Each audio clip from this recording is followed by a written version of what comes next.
बेटा last class में हमारी बात हुई थी हाइब्रिडाइजेशन ऑफ इथीन के हवाले से, ठीक है ना। केमिस्ट्री ऑफ इथीन हमारा टॉपिक चल रहा है, जिसमें हमने हाइब्रिडाइजेशन ऑफ इथीन पढ़ लिया था। आज इंशाल्लाह हम बात करेंगे प्रिपरेशन ऑफ इथीन के हवाले से।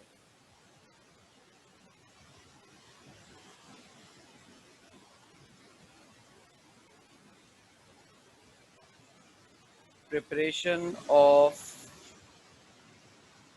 इथीन, इथीन को कैसे बनाया जाता है।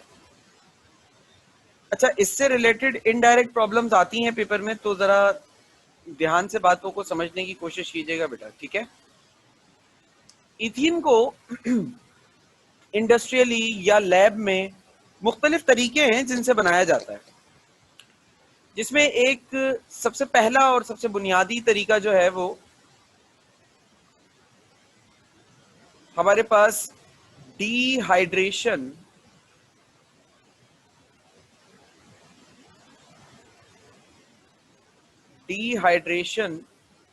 ऑफ इथेनॉल है। अच्छा, ये डिहाइड्रेशन का मतलब क्या होता है? Removal of hydrogen, removal of water, dehydration, ठीक है।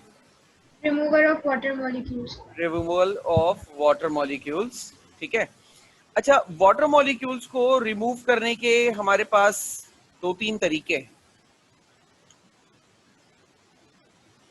ए बाय H2SO4। H2SO4 से समझा रहा हूं मैं डिटेल में, बाकी दो की सिर्फ इक्वेशन लिखूंगा, सही है। तो mechanism will be same. Equation क्या है कि C2H5OH, इसे कहते हैं बेटा इथेनॉल, ठीक है। इथेनॉल का रिएक्शन हम करवाते हैं, ये कह लो कि इसको एरो पे लिख लेता हूं, ज्यादा बेहतर रहेगा। इथेनॉल को हम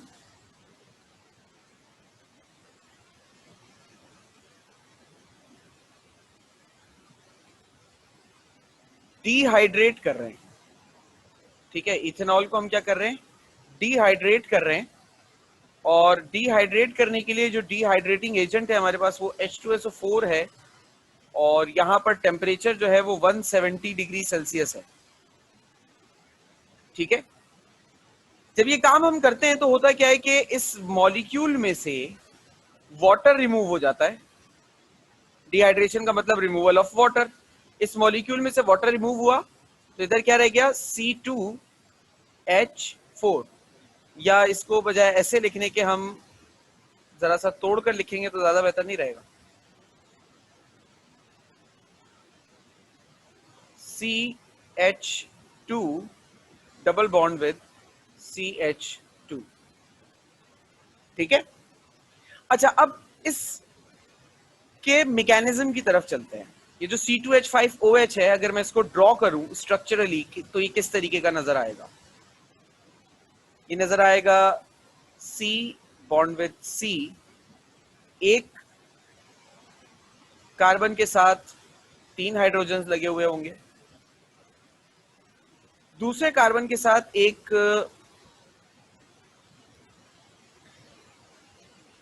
OH होगा और बाकी 2 H होंगे। अच्छा देखो, जब मैं तुम लोगों को ये रिएक्शन समझा रहा था तो मैंने तुम लोगों को रिएजेंट्स बताए भी थे। देखो मैंने यहाँ लिखा हुआ भी है कि डिहाइड्रेशन के लिए किसका इस्तेमाल करते हैं? H2SO4 का इस्तेमाल करते हैं। डिहाइड्रेशन के लिए इस्तेमाल होता है H2SO4 का, ठीक है। तो ये जो H2SO4 है, यहां पर जब ये रिएक्शन करेगा तो ये क्या करेगा? देखो ये 2 कार्बन है मेरे पास, इसमें से ये जो कार्बन है इसे कहते हैं अल्फा कार्बन और इसे कहते हैं बीटा कार्बन। अब सर ये अल्फा कार्बन और बीटा कार्बन क्या है? ये लफ्ज तो हम पहली बार सुन रहे हैं, तो बेटा इस लफ्ज को अभी आपको बता देते हैं कि क्या है लफ्ज। अल्फा कार्बन का मतलब होता है कार्बन एटम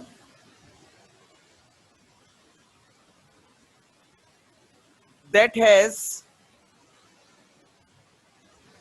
functional group।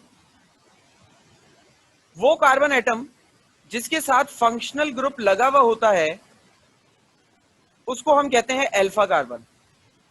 इसके बाद आता है बीटा, बीटा के बाद आता है गैमा, गैमा के बाद आता है सिग्मा। तो ये जितने भी ये सारे कार्बन एटम्स आप देख रहे हैं, गैमा, सिग्मा, बीटा, ये सारे क्या कहलाते हैं? ये सारे कहलाते हैं नेबर कार्बन एटम्स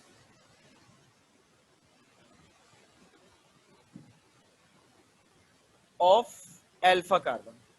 जो अल्फा कार्बन के नेबर्स होते हैं वो ये होते हैं बीटा, गैमा, सिग्मा। अच्छा, सीक्वेंस इसी तरीके से है, यानी कि अगर मिसाल के तौर पे ये मेरे पास अल्फा कार्बन है तो अल्फा कार्बन के बराबर वाला बीटा कार्बन, बीटा के बराबर वाला गैमा कार्बन, गैमा के बराबर वाला सिग्मा कार्बन, इसके बराबर वाला सर फिर वो कुछ ग्रीक लेटर्स बनाए हुए हैं कि ये बड़ा वाला सिग्मा जो होता है एप्सिलॉन कार्बन, इस तरीके से ये मुख्तलिफ सिंबल्स बनाए हुए हैं। अलबत्ता आपके कोर्स में जो मैक्सिमम बात होती है वो बीटा या गैमा कार्बन तक ही होती है, इसके आगे की बात नहीं होती।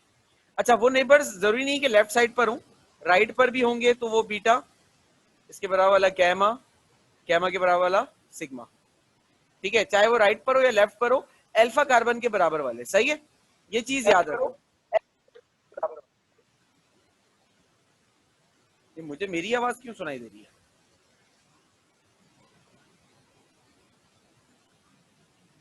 ठीक है भाई, अल्फा और बीटा कार्बन का चक्कर समझ में आया बेटा? Yes sir. ओके। अच्छा, अब देखो डिहाइड्रेटिंग एजेंट H2SO4 क्या काम करेगा। Dehydrating agent H2SO4 alpha carbon में से OH को निकालेगा। ठीक है, अल्फा कार्बन में से OH को निकालेगा, बीटा कार्बन में से H को निकालेगा। जब ये दोनों रिमूव होंगे तो H और OH मिलकर क्या बना देंगे?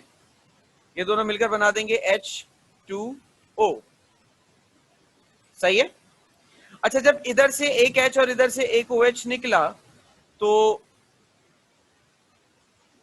बीटा कार्बन के पास भी एक बॉन्ड की जगह खाली रह गई और अल्फा कार्बन के पास भी एक एक बॉन्ड की जगह बच गई है। मतलब यहां पर बॉन्ड बनाने वाला कोई नहीं है, जो रिएजेंट्स थे वो चले गए। अब ये बेचारे, इनको अपनी वैलेंसीज तो सेटिस्फाई करनी है ना।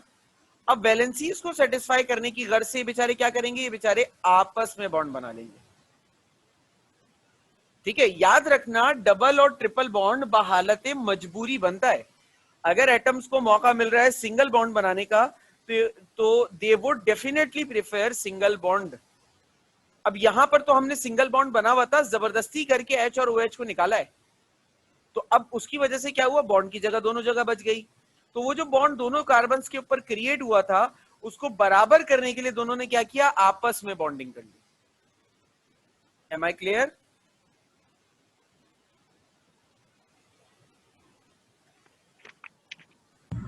Yes, sir. जी सर। ओके बेटा। अच्छा, ये हमने H2SO4 के जरिए देखा था, हम यही काम बाय Al2O3 भी कर सकते हैं। अच्छा, एक बात, अभी मैंने यहां लिखा बाय Al2O3। अब बच्चों के जहन में ये तासुर पैदा हो जाएगा कि सर Al2O3 भी डिहाइड्रेटिंग एजेंट है, तो हम किसी रिएक्शन में अगर H2SO4 यूज कर रहे हैं तो हम उसकी जगह Al2O3 भी यूज कर सकते हैं। तो बेटा मैं आपकी इंफॉर्मेशन में थोड़ा सा इजाफा करता चलूं, Al2O3 is a dehydrating agent, ये भी डिहाइड्रेटिंग एजेंट होता है, बट 99% जो ऑर्गेनिक रिएक्शंस होते हैं ना, डिहाइड्रेटिंग रिएक्शन जिसमें वाटर रिमूव होता है, उसमें H2SO4 का इस्तेमाल होता है, हो सकता है, कुछ और भी यूज हो सकता है, लेकिन H2SO4 भी हो सकता है। लेकिन जैसे ये Al2O3 है ना, Al2O3 99% ऑर्गेनिक रिएक्शन में डिहाइड्रेशन का काम नहीं करता, कुछ रिएक्शन में ये कुछ और काम भी करता है। तो इसलिए आप इसको Al2O3 को 100% डिहाइड्रेटिंग एजेंट मत समझिएगा। It is a dehydrating agent but not that much as of H2SO4। Clear बेटा? Yes sir. ओके। अब मैं सिर्फ इसकी इक्वेशन लिख रहा हूं क्योंकि मैकेनिज्म में ऊपर समझा चुका हूं। क्योंकि ये मुझे मेरी आवाज कौन सुना रहा है बार बार? मेरी आवाज कौन आ रहा है? ये काम होता है 350 डिग्री सेल्सियस पर, और ये हमारे पास कैटेलिस्ट या डिहाइड्रेटिंग एजेंट के तौर पर इस्तेमाल होता है। Al2O3 आप यहां लिख सकते हैं। अगेन OH और एक H कम होगा तो क्या बन जाएगा? वाटर, और साथ में ethene will be your final product. क्या है? इथीन। सही है। अच्छा, मैकेनिज्म कोई बोले तो बेटा मैकेनिज्म जैसा मैंने यहां लिखा है ना H2SO4 का, सेम यही मैकेनिज्म है, कोई फर्क नहीं है। सही है। इसके बाद जो तीसरा है,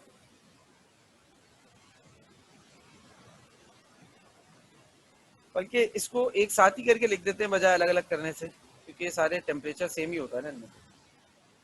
अच्छा, टेम्परेचर डिफरेंस याद रखना। वाटर H2SO4 में ये काम 170 पे होता है, और Al2O3 की सूरत में ये 350 पर होता है। और सिर्फ Al2O3 नहीं, तो हम थोड़ा सा वसी कर लेते हैं बात को। यही काम Al2O3 भी करेगा, यही काम P2O5 भी करेगा, यही काम H3PO4 भी करेगा। ये तीनों रिएजेंट्स यही काम करेंगे और इसी टेम्परेचर पे करेंगे। मैं इस हेडिंग को भी थोड़ा सा बदल दूं। आपको बेटा ये नीचे वाली इक्वेशन याद रहे या ना रहे, बेहतर तो यही है कि ये भी याद रहे, लेकिन ऊपर जो मैंने H2SO4 वाली लिखी है ना बेटा, वो लाजमी याद रखना, क्योंकि उससे रिलेटेड ये आपसे जो है ना, उसमें क्या नाम है, साइंटिफिक रीजंस में भी कुछ ना कुछ घुमा के पूछ लेते हैं, या कभी इनडायरेक्ट वे में इक्वेशंस की सूरत में पूछ लेते हैं। ये सारी मंतकी ये करते हैं, तो जरा मंतकों से होशियार रहिएगा और इन मंतकों को समझ कर चलिएगा, ठीक है। इस बारे में कोई सवाल है बेटा डिहाइड्रेशन ऑफ इथेनॉल में?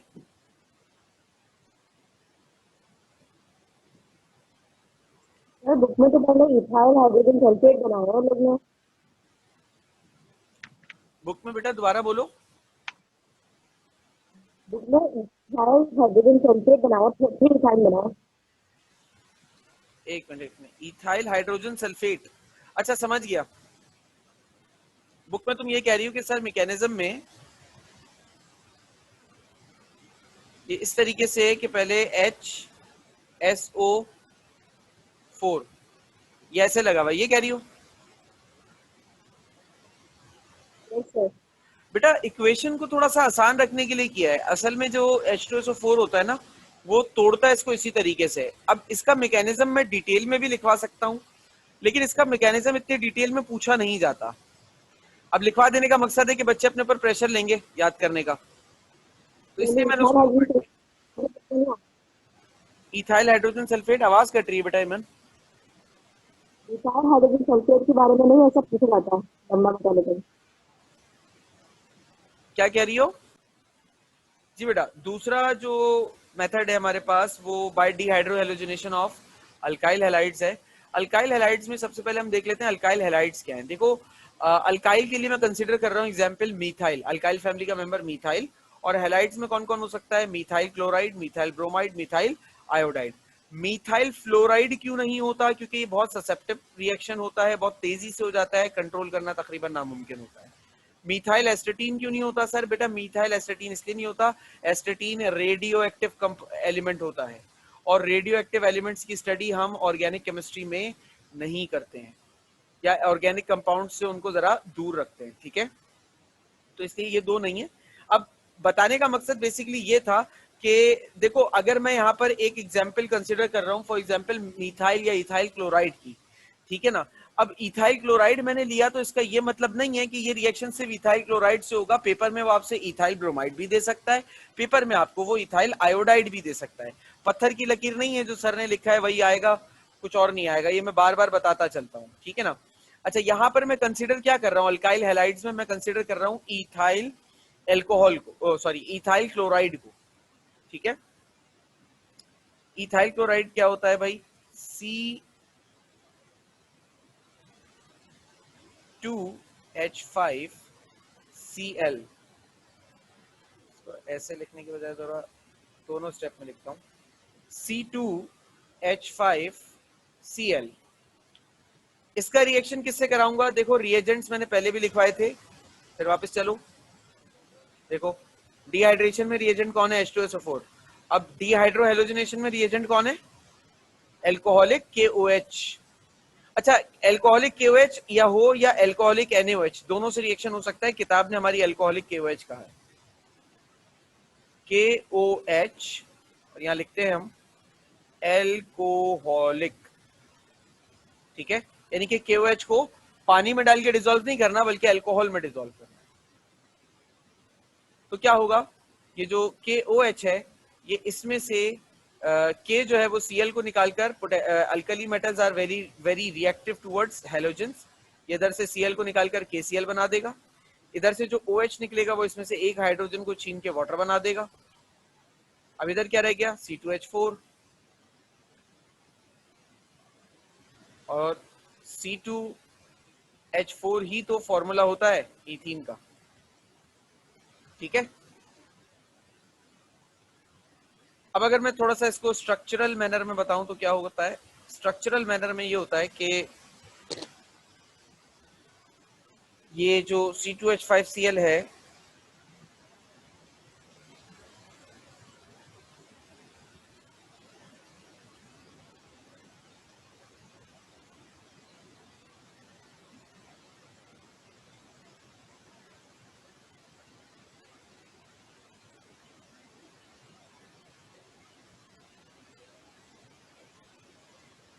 Cl, ठीक है।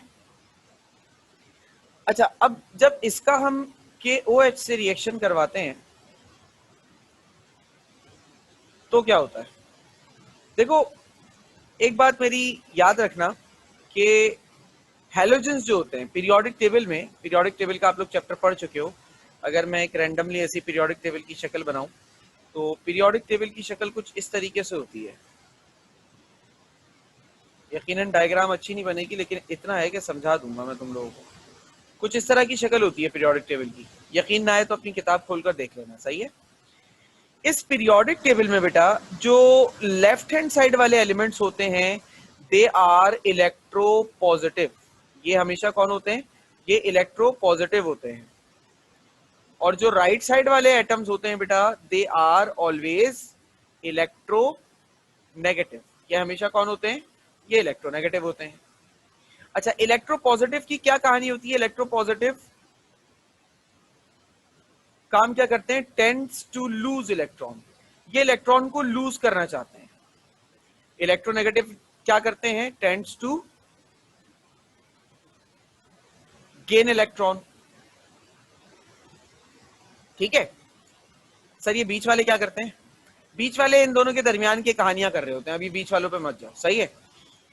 अच्छा देखो, एक कंपाउंड था HCl, उसमें हम कहते थे कि हाइड्रोजन पार्शियल पॉजिटिव है, क्लोरीन पार्शियल नेगेटिव है। क्या मुझे कोई बता सकता है कि ऐसा क्यों कहते थे हम? पर आ जाओ।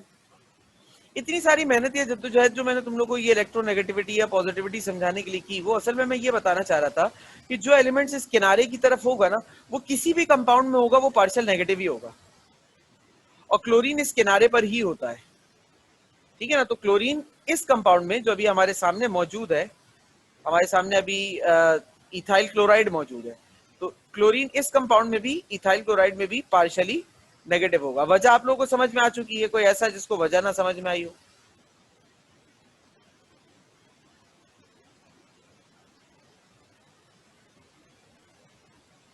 क्लियर है सर।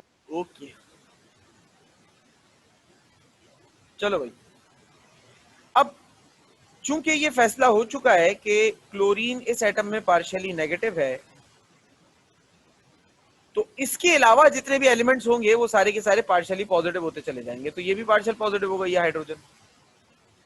अब इस वाले कंपाउंड में आ जाओ।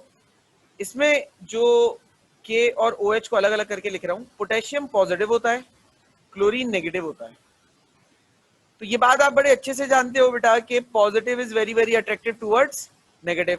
तो पोटेशियम क्या करता है, इस तरफ से पोटेशियम को, क्लोरीन को निकालकर ये बना देता है क्या, KCl।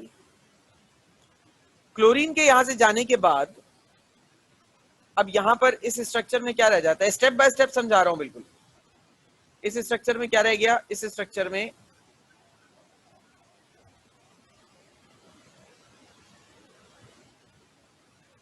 ये कार्बन बेचारा गरीब रह गया। सही है।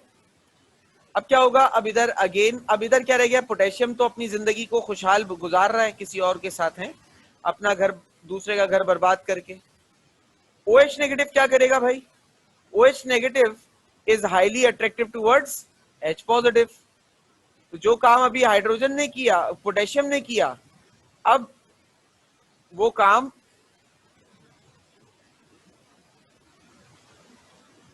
OH कर देगा।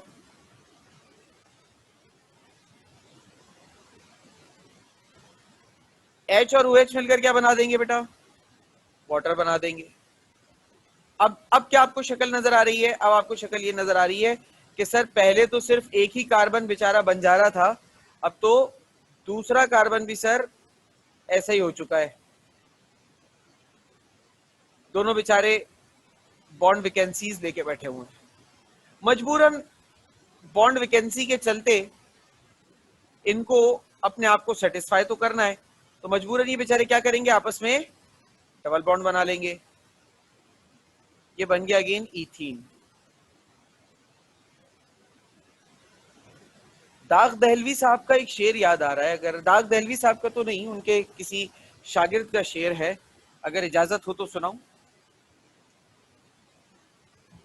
इरशाद। इरशाद, जज़ाकल्लाह जज़ाकल्लाह। दाग दहलवी नहीं, उनके कोई शागिर्द सब फरमाते हैं कि दिल के फपोले जल गए अपनों के दाग से, इस घर को आग लग गई घर के चिराग से। तो इस बेचारे घर की जो भी तबाही हुई है वो इसी घर के चश्मों चिराग से हुई है। ठीक है भाई। ऑर्गेनिक केमिस्ट्री बस ऐसी है, प्यार मोहब्बत के फलसफे हैं, जिसको समझ में आ जाए तो आ जाए। ठीक है भाई, इथीन बन गया। अब चलते हैं तीसरे मेथड की तरफ। किसी को इसमें कोई सवाल है बेटा?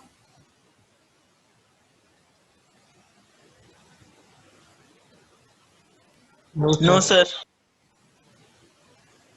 सर, जी बेटा। OH H को अट्रैक्ट करने के बजाय खुद भी तो दूसरे कार्बन के साथ आके जुड़ सकता था और इथाइल अल्कोहल बन जाता। Very good question. OH इस कार्बन के साथ आकर जुड़ जाता तो सर इथाइल अल्कोहल भी तो बन सकता था। और बात यह है सर कि सिंगल बॉन्ड हो जाता है। It is much more preferable. Very good. हाँ बेटा, सवाल बहुत अच्छा है। किसी और के जहन में आया ये सवाल? किसी के भी आया हो? जवाब मैं देता हूं, पहले मैं ये देखूं कि किसी और के जहन में आया हो। नहीं शायद। अच्छा देखो बेटा, ऐसा यहां इसलिए नहीं हुआ कि OH नेगेटिव दरअसल होता क्या है, अभी पढ़ाया था ना, न्यूक्लियोफाइल इलेक्ट्रोफाइल का। क्या होगा? इलेक्ट्रोफाइल होगा, न्यूक्लियोफाइल होगा। ये रहा न्यूक्लियोफाइल होगा। ये अट्रैक्ट होगा उसकी तरफ जहां पर इसको पॉजिटिव चार्ज मिलेगा। सही है ना? अच्छा, इलेक्ट्रोनेगेटिविटीज की वैल्यू पता है तुम्हें? हाइड्रोजन की होती है 2.1 और कार्बन की होती है 2.4। सही है? हाइड्रोजन की होती है 2.1 और कार्बन की होती है 2.4। दैट्स व्हाई OH हाइड्रोजन के पास जाएगा, कार्बन के पास नहीं जाएगा। मैं इसको थोड़ा सा और आसान करके तुम्हें बताता हूँ। ये सवाल अच्छा लगा मुझे, इसलिए देखो, पीरियोडिक टेबल की शक्ल के ऊपर आओ वापस। पीरियोडिक टेबल जो है ना, तो तुम लोगों ने पढ़ा है, तुम लोगों ने सही से पीरियोडिक टेबल के चैप्टर को पढ़ा ही नहीं। वो ऐसा चैप्टर है कि आधी केमिस्ट्री के मसाइल उसी से हल हो जाते हैं, अगर वो तमीज से समझ में आ जाए चीजें उसकी। देखो कुछ ऐसा होता है ना पीरियोडिक टेबल, यहाँ हाइड्रोजन होता है, इस तरफ यहाँ हीलियम होता है, इधर ये 1A, इधर 2A, इधर 3A से लेकर 7A तक होते हैं। ठीक है। अच्छा, अब चूंकि सर OH जो है वो एक कंपाउंड रेडिकल है, ये कोई एलिमेंट तो है नहीं, सही है ना। चलो रेडिकल नहीं है, मैं मानता हूं रेडिकल नहीं है, लेकिन मैं तुम्हें एक चीज समझा रहा हूं। देखो, जो इस तरफ के एलिमेंट्स होते हैं 1 और 2 वाले, इन पर आता है पॉजिटिव चार्ज, ठीक है ना। और जो इस तरफ के एलिमेंट्स होते हैं 5, 6, 7 वाले, इन पर आते हैं नेगेटिव चार्ज। इससे इसको तो एग्री करते हो? जी सर। ओके। यस। अच्छा, अब मिसाल के तौर पे थोड़ी देर के लिए सिर्फ मानना है, ठीक है ना, थोड़ी देर के लिए मान लो कि OH नेगेटिव ग्रुप 7 का कोई एलिमेंट है, ठीक है। OH नेगेटिव ग्रुप 7 का कोई एलिमेंट है, मान लो सिर्फ थोड़ी देर के लिए, सही। अब तुम ग्रुप 7 का एक एलिमेंट है क्लोरीन नेगेटिव, तुम उसको चॉइस दे रहे हो कि भाई तेरे पास चॉइस है कि तू ग्रुप 1A के सोडियम से जाकर जुड़ जा, या 2A के मैग्नीशियम से जुड़ जा, या 3A के एल्यूमिनियम से जुड़ जा, या 4A के कार्बन से जुड़ जा, या 5A के नाइट्रोजन से जुड़ जा, या 6A के ऑक्सीजन से जुड़ जा। तेरी मर्जी भाई, हम तुझे नहीं रोकेंगे, तेरी पांव की बेड़ियां नहीं बनेंगे, सही है। तो क्लोरीन पता है क्या करेगा? अच्छा, अव्वलीन, अब पहले मैं उल्टा सीक्वेंस में चलता हूं। क्लोरीन ऑक्सीजन से रिएक्शन नहीं करेगा, ठीक है, कोई कंपाउंड नहीं बना सकता। OCl नाम के आयन जरूर बनते हैं, लेकिन वो भी आयन होता है, कंपाउंड नहीं होता, ठीक है। हम यहां पे कंपाउंड फॉर्मेशन पे जा रहे हैं, सही है ना। नाइट्रोजन और क्लोरीन का भी कोई मिलाप नहीं है।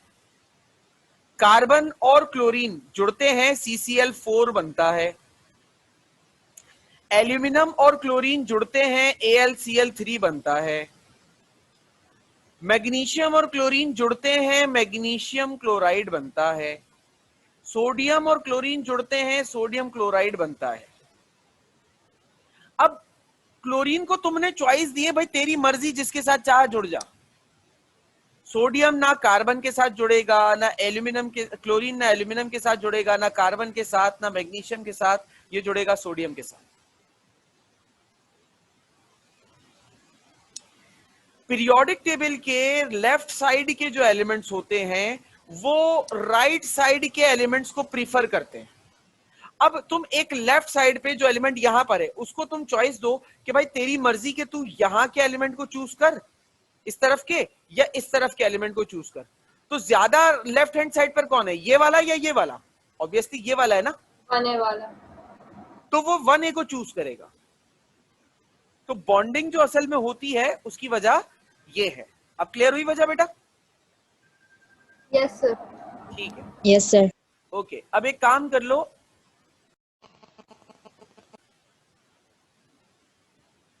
ये पॉइंट है बेटा जिसकी वजह से OH जो है वो अट्रैक्ट नहीं होता टुवर्ड्स कार्बन, बल्कि वो H को अटैक करके वहां से उसको निकाल देता है। तो होल सिर्फ यही एक वजह है। अच्छा, तीसरा काम जो है हमारे पास, बाय डी हेलोजिनेशन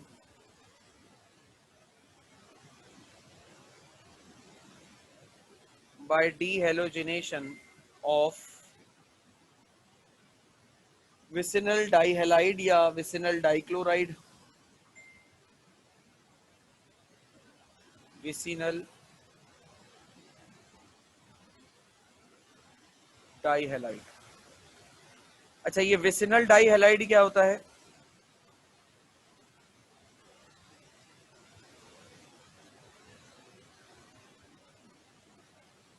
विसिनल डाइहैलाइड कहते हैं बेटा, अगर कंपाउंड हो हमारे पास CH2 एक बॉन्ड की जगह बनी हुई है, उधर अगर मैं क्लोरीन लगा दूं, बल्कि क्लोरीन लगा दूंगा तो ये स्पेसिफाइड हो जाएगा। मैं यहां पर इसको कैपिटल X लिखता हूं। कैपिटल X का मतलब आपको पता है कि हैलोजन होता है। इस चीज को या इस स्ट्रक्चर को, इस कंपाउंड को कहते हैं बेटा विसिनल डाइहैलाइड, ठीक है। अब इस रिएक्शन में क्या होता है, बड़ा सिंपल सा रिएक्शन है। आप एक विसिनल डाई हैलाइड लेते हैं CH2, बल्कि मैं अलग अलग ही लिखता हूँ ताकि आपको बात समझ में आ जाए।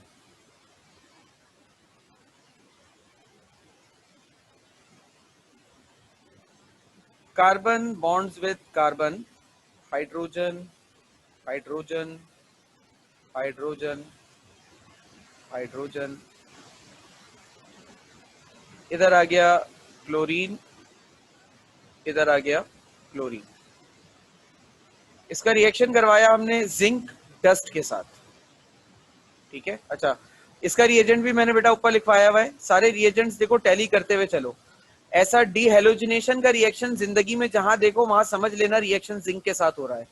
डीहाइड्रोहेलोजिनेशन जहां देखो समझ लेना एल्कोहलिक KOH चाहिए। डिहाइड्रेशन जहां देखो समझ लेना H2SO4 डालना पड़ेगा, ठीक है।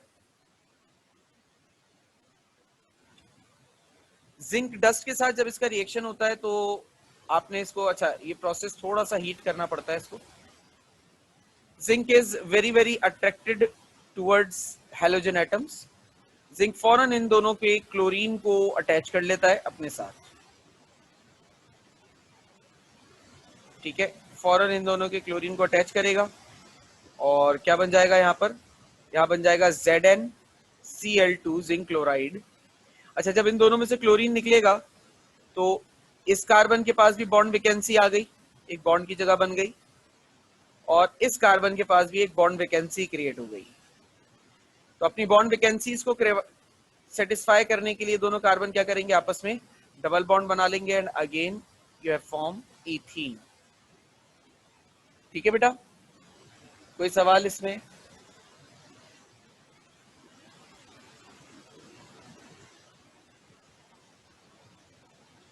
बेटा कोई सवाल सर इसमें डस्ट का क्या काम है?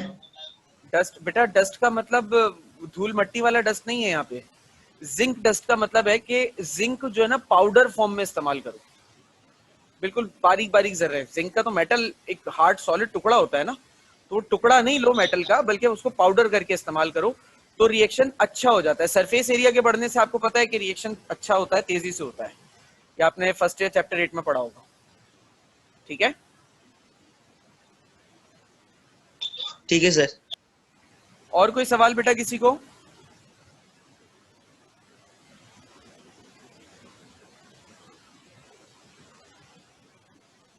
सर तो इनके जो प्रोडक्ट हैं वो हमें गैसेस की सूरत में मिलते हैं। बेटा जिंक क्लोराइड सॉलिड होता है और ये जो ईथीन होता है ये गैस होती है हमारे पास। ओके। अच्छा, चौथा और आखिरी रिएक्शन जो है हमारे पास वो बिला वजह लिखा हुआ है, इसका इस्तेमाल होता कहीं भी नहीं है। बेटा एक मिनट प्लीज वेट कीजिए।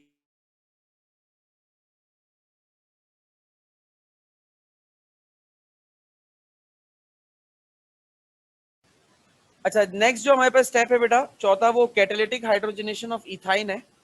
और कैटालिटिक हाइड्रोजनेशन ऑफ इथाइन देखो ये बड़ा ही कोई थका हुआ तरीका है, मतलब इसका इस्तेमाल कहीं भी नहीं होता, हमारी किताब में लिखा है तो हमें मजबूरन पढ़ना पड़ेगा। इथाइन क्या होता है हमारे पास, इथाइन होता है CH triple bond with CH, ये है इथाइन, जो इस चैप्टर का हमारा अगला टॉपिक भी है। इसमें हम हाइड्रोजन पास कर दें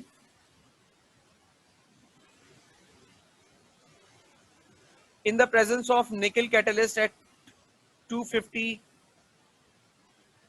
to 300 डिग्री सेल्सियस, तो ये दो हाइड्रोजन के एटम एक इस कार्बन के साथ जुड़ जाएगा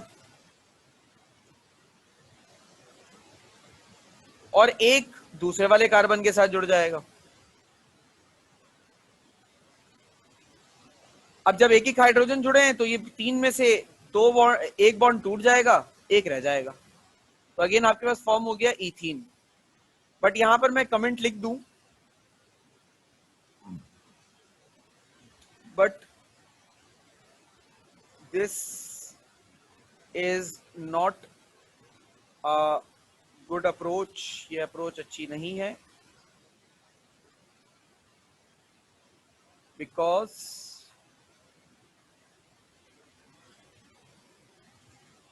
ethene will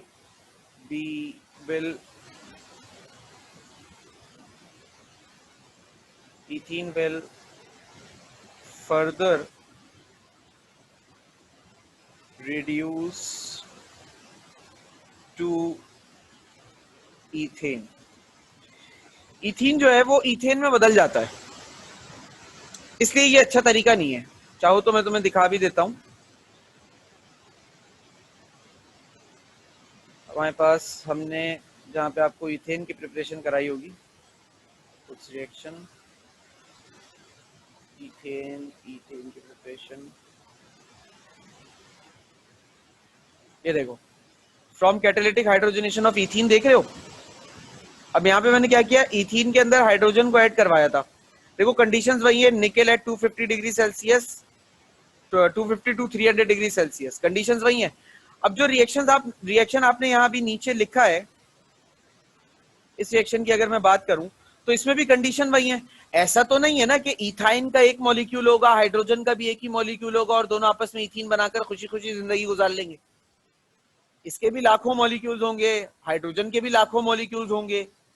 तो hydrogen will further attack on that ethene molecule in that condition, और अल्टीमेटली इथीन मजीद हाइड्रोजन को ऐड करके क्या बना देगा, इथेन बना देगा। तो एंड प्रोडक्ट आपको इथीन नहीं मिलेगा।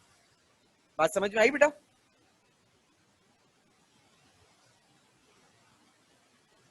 Yes sir. ठीक है, वेरी गुड। तो आज हमने क्या पढ़ा? आज हमने पढ़ा प्रिपरेशन ऑफ। सर ऐसा दूसरी रिएक्शंस में नहीं हो सकता कि हाइड्रोजन गैस मिलकर इथेन बना ले? बेटा दूसरे रिएक्शन में कौन सा रिएक्शन, कोई एग्जांपल? जैसे अभी हमने इथेन के रिएक्शंस पढ़े हैं, अगर उसमें हम, जिसमें हम इथेन बना रहे हैं, हमें इथेन मिल रही है, अगर उसमें हम हाइड्रोजन मतलब ऐड हो जाती है तो मतलब वो इथेन बन जाएगा फिर से? जी, ऐसा ही है, ऐसा ही है। वो इथीन पे नहीं तो रुकेगा। मतलब हमें प्रॉपर इथेन नहीं मिलेगा? नहीं, इथीन नहीं मिलेगा, वो कंटिन्यूटी में आगे बढ़ जाएगा रिएक्शन। इसीलिए जब भी हाइड्रोजन को इंडस्ट्रियली या लैब में प्रिपेयर किया जाता है तो बाकी 3 मेथड्स में से कोई भी यूज कर लेते हैं, लेकिन इस मेथड का इस्तेमाल नहीं करते क्योंकि इसे कंट्रोल ही नहीं कर सकते आप। ये कंट्रोलेबल है ही नहीं। आज तक ऐसा कोई तरीका दरियाफ्त नहीं हुआ कि जिससे आप इस रिएक्शन को कंट्रोल कर लो इथीन पर, पॉसिबल ही नहीं है। ठीक है जी ठीक है सर।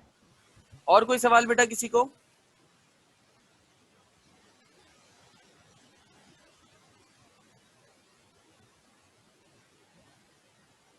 बेटा और कोई सवाल? No sir. ओके, अच्छा देखो तो सर जैसे मैंने वुड्स रिएक्शन में वो इनडायरेक्ट प्रॉब्लम्स करवाए थे ना, सवालात दिए थे और तुम लोगों ने उसके नेम, स्ट्रक्चर, ये सारी कारस्तानियां की थी, वैसे ही इनडायरेक्ट प्रॉब्लम्स ये जो रिएक्शन देख रहे हो ना डिहाइड्रो हैलोजिनेशन वाला, इसकी भी है। तो नेक्स्ट क्लास में इंशाल्लाह हम डिहाइड्रो हैलोजिनेशन से रिलेटेड जो इनडायरेक्ट प्रॉब्लम्स होंगी हम उनको करेंगे। सही है?